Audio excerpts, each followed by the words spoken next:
actually too much of a concern. Sorry, I forgot to add myself to the stream. It's early, guys. You know I try to get at you early.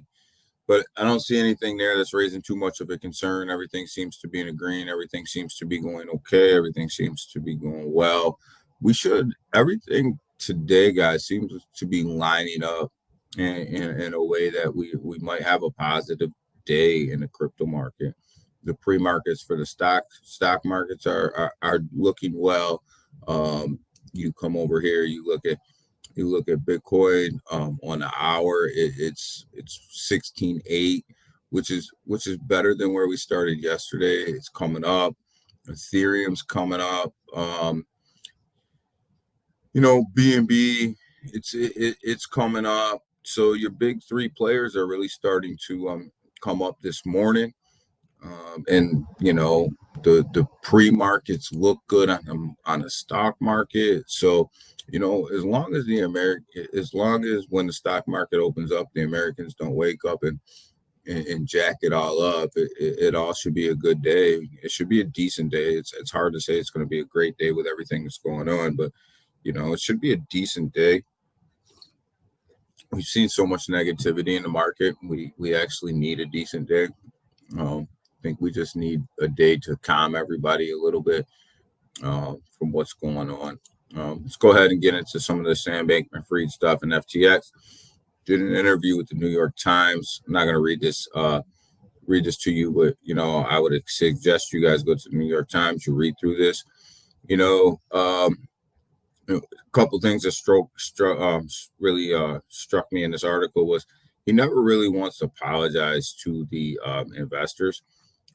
He more or less said, hey, it could be worse.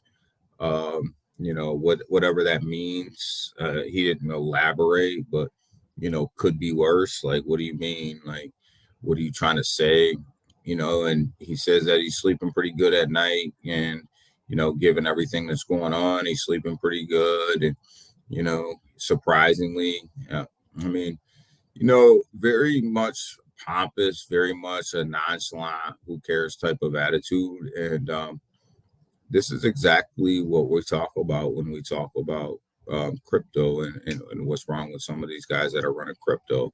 These were a bunch of frat house guys running one of the biggest centralized exchanges in the world, and basically almost collapsed the whole cryptocurrency industry. And he's like, yeah, okay, no biggie. I'm good.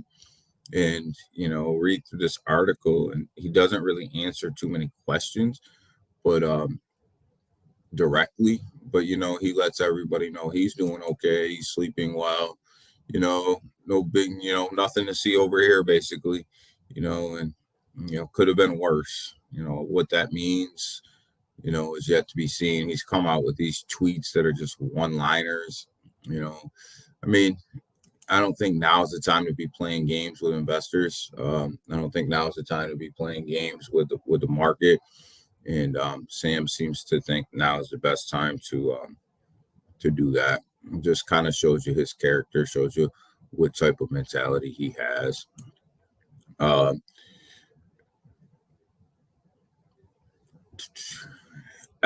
Here's another article.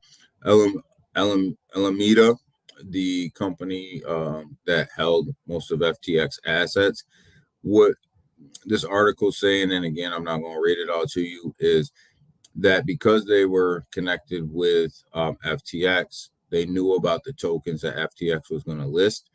Obviously, they did. This seems to be the CEO here with Sam Bankman-Fried's, girlfriend, ex-girlfriend, call her what you want. I don't know. Depends on what report you read. And at this point, I don't even really care about who she is, or but I care more about what they did. And this Alameda actually would buy up the tokens before they were listed on FTX. And we all know that this is insider trading, and this is an issue because when tokens get listed, we all know that they pump when they get listed on major exchanges, which FTX was a major exchange. So these guys were buying tokens that they knew were coming up for listing before they were actually listed, and basically selling on everybody and fattening their pockets. Clear, clear insider trading going on here. And this was put out. You go to Watch Your Guru's got an article here about this, and like you go ahead and read it, and it just smells and reeks of nothing but insider trading, smells and reeks of nothing but again, just amateurs running one of the big centralized exchanges in the world. So unfortunately, the situation that we're in, um, these guys are just amateurs, straight amateurs, and they actually took the crypto world by storm. And I'm still trying to figure out how. Again, Watch Your Guru's here. He's got an article. J.P. Morgan identifies centralized players as the root cause of the recent crypto collapse, which he's absolutely correct. And if you read through this article, what he's talking about is he's talking about the decentralized part of crypto is moving just fine, and it seems to be moving it without issue, and the issues are all around the centralized players. Basically the centralized exchanges are causing the issues in the crypto market right now and causing the collapse. It's not the decentralized part. I couldn't agree more with JP Morgan here.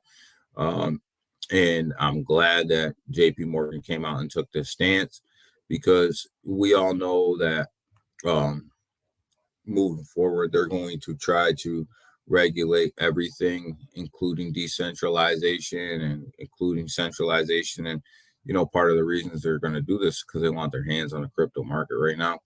And eventually they'll get it. But, let's be honest about what's really going on. And one of the things that's really going on is the centralized players are the ones who are messing this thing all up. It's not the decentralized dApps. It's not the decentralized developments that's messing crypto up. It is decentralized part of crypto that is really destroying crypto at this moment. Um, and this is the part that really needs to be regulated. It really needs a hard look at what's going on in a centralized world, because you even have crypto.com. I'm not going to cover them this morning. I think they've been covered a lot lately, but they're taking a lot of heat. And they're taking a lot of heat, rightfully so. In a market like this, you cannot make the mistake that they made in sending money to a wallet that you say you didn't mean to send it to. Right now, decentralized exchanges need to be on top of their game. They are strictly under fire right now by the community, by regulators, by the news outlets. Like everything that they do is being watched, and you can't, as one of the top tier exchanges, um, in one of the top exchanges, as you call yourself, you can't make that mistake at this time. It just can't happen. Um, you look at you look at these centralized exchanges too, and they have to come out with their balance sheets. They have to show people that their assets are backed up, to show people that they're safe on these centralized exchanges and their crypto is safe. And right now, that's not being done, and that's why they're under fire, and rightfully so. These centralized exchanges should be under fire. So rightfully so. I think everything that these centralized exchanges are going through right now, and the questions that are being asked, they should be asked. They should be asked by the investors. They should be asked by the community. They should be asked by these news outlets, and they should be held accountable to what they have going on. And if their balance sheets are correct and their assets are correct, then they shouldn't have any problem showing them. They shouldn't have any problem publishing them. The only time you're going to have problems showing them and publishing them is when you know that the backlash is going to be uh, a little negative, because you can't cover what you have. So, you know, it's time for a change for them, and it's coming quicker than what they probably wanted and quicker than what they probably expected. But you know, when it's time to pony up and make sure that you're doing things the right way, then it's time. So when it's time, it's time, and right now it's time, and not all of them are going to make it through. But JP Morgan's right. This centralized part of our bit of the cryptocurrency business right now is absolutely taken down, is destroying crypto right now, and they're the reason why we're getting the backlash in the crypto market that we're getting. It has nothing to do with the decentralized side or the decentralized apps. So if I was you guys, I'd move my stuff to off the exchange as quick as possible. If you have anything on there, we've been saying this for days, and everybody's been saying this for days. So no matter who you listen to, they've been telling you for days. Get your stuff off to the centralized exchanges. Get your stuff to a decentralized wallet. If you're buying on a centralized exchange still, that's cool, but make sure that you have a plan to transfer that to a decentralized wallet once you buy it. Right now, not your keys, not your crypto. Make sure you're protecting yourself. Make sure you're protecting your money. At the end of the day, decentralized exchanges go down. Your money's not backed up. So make sure you're protecting yourself. Pre-markets seem to be staying the same. Not a lot's changing.